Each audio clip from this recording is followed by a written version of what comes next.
What's up for May? The moon hangs out with Saturn twice this month. The Scorpion's heart briefly goes missing.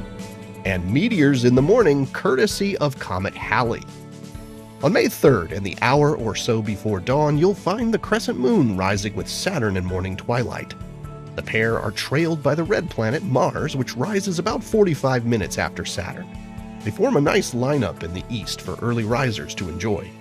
Then on the following morning, the moon shows a slimmer crescent and has moved between Saturn and Mars.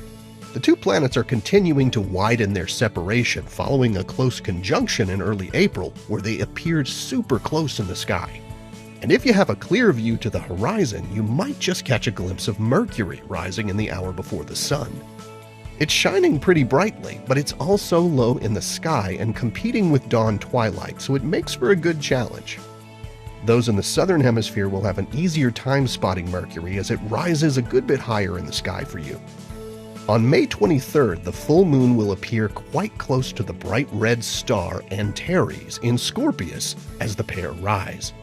But for those on the east coast of the US, south of Delaware and down through the whole state of Florida, you'll actually observe the moon pass in front of Antares, an event called an occultation.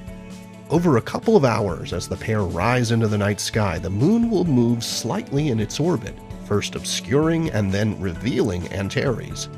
And finally, on May 31st, the planet Saturn rises in the wee hours of the morning with the crescent moon in tow. If you're up early on the final day of May, you'll find the pair toward the southeast. They'll be close enough to appear in the same field of view if observing through binoculars. May brings one of two annual meteor showers that are attributed to Halley's Comet. The Eta Aquarid meteors are seen each year in May, whereas the Orionid meteors streak through our skies in October. This situation occurs because Earth crosses through Comet Halley's orbit twice every year in May and October.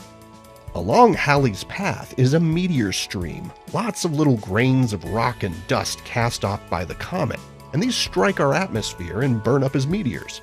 The shower peaks overnight on May 5th and into the morning of the 6th. You can see meteors from this shower the whole week centered around the peak night though.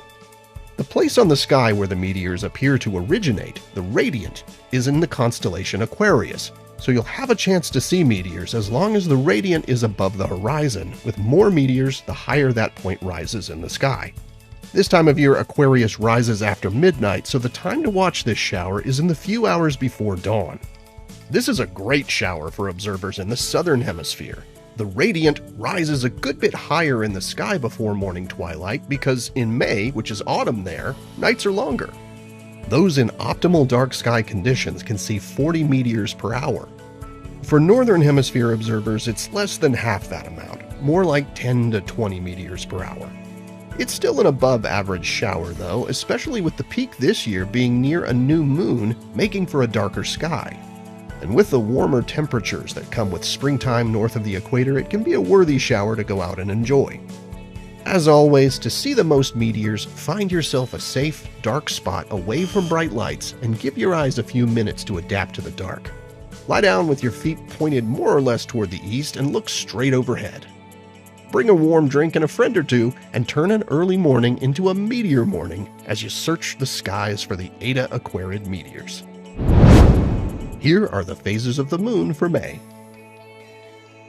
Stay up to date on NASA's missions exploring the solar system and beyond at science.nasa.gov. I'm Preston Dykes from NASA's Jet Propulsion Laboratory, and that's what's up for this month.